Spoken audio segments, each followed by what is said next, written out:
Sukses uji coba, RI terbangkan pesawat pakai aftur minyak sawit.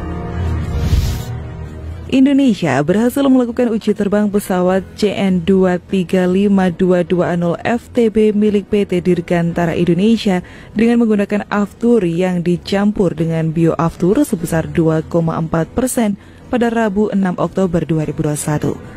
Bioaftur ini merupakan produksi aftur dari minyak inti sawit refined bleached degummit palm kernel oil atau RBDPKO dengan menggunakan katalis merah putih buatan ITB dicampur dengan kerosin di kilang Cilacap Pertamina.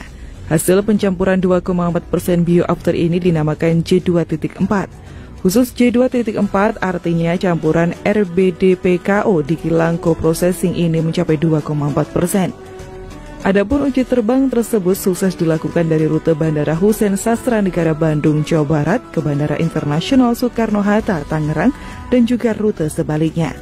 Keberhasilan ini akan menjadi tahap awal dalam peningkatan kontribusi bioaftur di sektor transportasi udara dalam rangka meningkatkan ketahanan dan kemandirian energi nasional.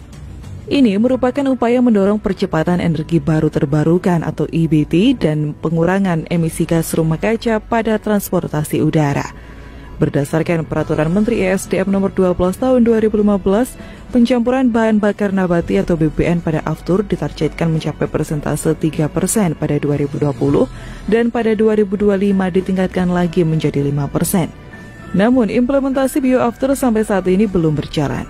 Adanya kendala ketersediaan produk bioaftur dan proses teknologi dan keekonomian menjadi penyebab belum berjalannya bioaftur ini.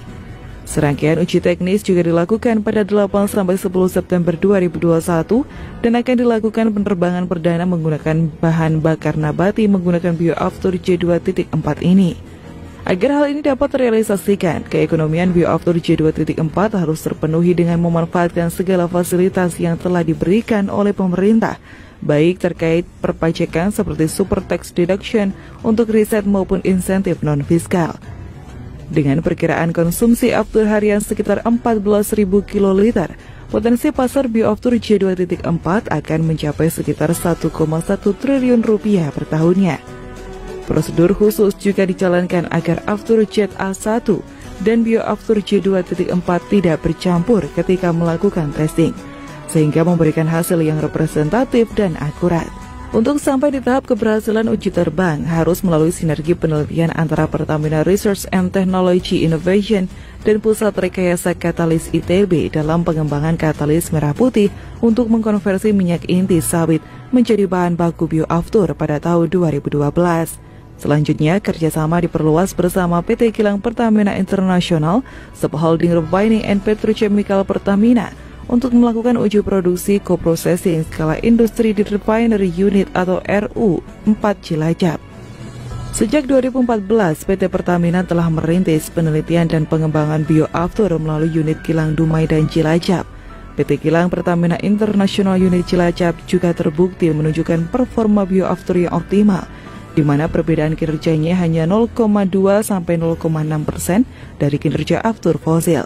Kapasitas produksi bioaftur di unit Kilang Cilacap mencapai 8.000 barel per hari dan akan terus ditingkatkan dengan melihat kebutuhan pasar mulai 2023.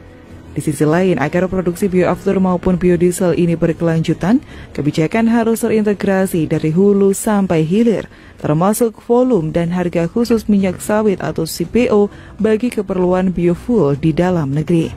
Direktur Utama Badan Pengelola Dana Perkebunan Kelapa Sawit atau BPDPKS, Edi Abdurrahman menyatakan, BPDPKS berkomitmen untuk terus memberikan kontribusi dan dukungan dana penelitian dalam rangka mendukung program pemerintah untuk mencapai target bauran energi. Melalui pendanaan penelitian yang diberikan kepada ITB dan diketuai oleh Profesor Subagio, telah dihasilkan inovasi pengolahan dan produksi green diesel, green gasolin yang disebut bensin sawit, dan green aftur yang disebut sebagai bioaftur. Dukungan pendanaan untuk pengujian bioaftur ini diberikan mulai dari pengujian statis hingga uji terbang. Sementara itu, pengujian bioaftur secara akademis telah dimulai di Fakultas Mesin dan Dirgantara ITB sejak tahun 2012 dalam skala laboratorium.